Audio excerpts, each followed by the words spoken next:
どうも、上条斗馬です。やっほー、三坂美琴です。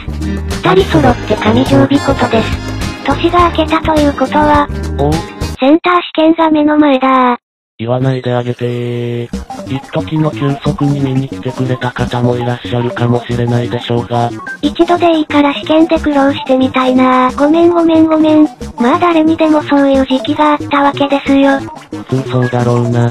当然作者にもありましたとも。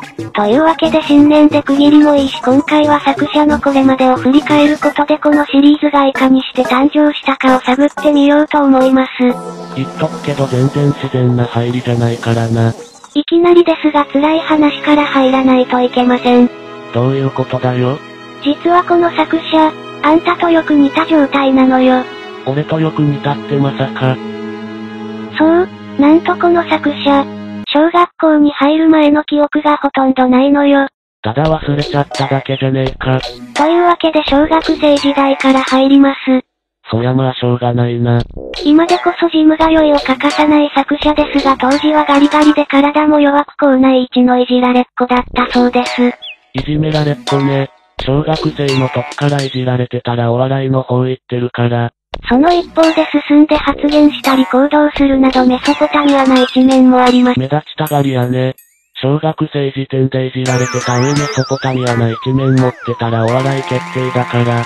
そんな作者に訪れた最初の転機は12歳の時。何があった？中学生になりました。誰でもそうだよ。小学生の時になんかなかったのか？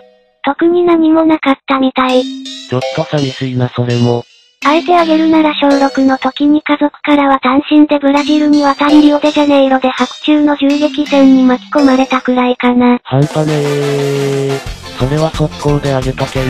でもブラジル留学で作者が学んだことなんて、言語の壁の厚さ、食文化の違いの重さ、安全の尊さ、情のありがたさ、これぐらいのもんよ。完全に人生のターニングポイントじゃねえか。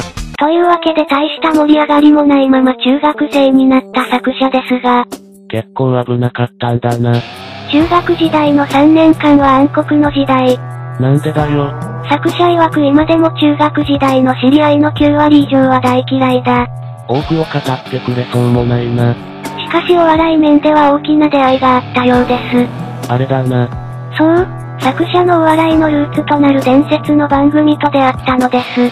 ゴキブリ天国。じゃあ、ボキャブラ天国だー。このギリギリ感がたまらない。簡単からグロ画像出すんじゃねえ。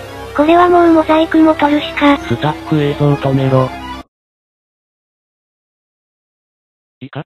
お前がやりたい放題やった分だけ作者が頭下げてお詫び文を入れなきゃならなくなるわけだ。大体ニコニコの運営って仕事してないようで見てるときはしっかり見てるからな。これで削除されたら芋づる式ニコのシリーズ全部削除されても何ら不思議じゃないんだぞ。俺がいくら突っ込んでも冗談で済むものと済まないものってもんがあるんだ。わかったか？わかったらさっさと関係者に謝りなさい。ごめんなさい。よし。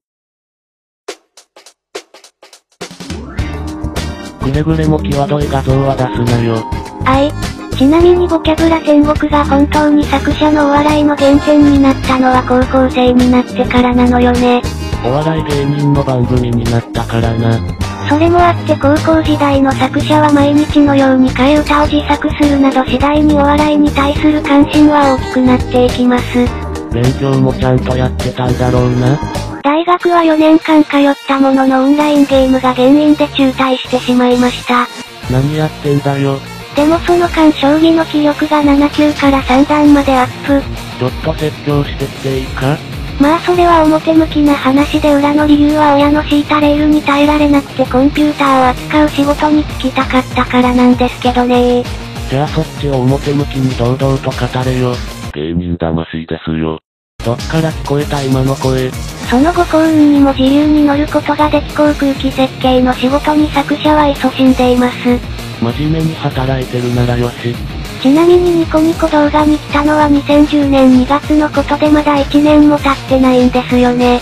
しかも動画作成の経験など全くなかったようです。それがどうしてこうなった？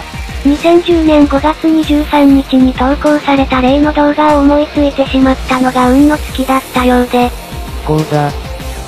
以降はひそやかに動画作成を続けていた作者ですがシリーズ化のつもりもなく戯れで作った本作の第1弾が初の1番再生を突破。どういうわけか続編も反響は途絶えず今に至っているわけであります。これも皆様のご愛顧のおかげですね。ちなみにまさに今この時作者は今回のオチをどうするか思案中とのこと。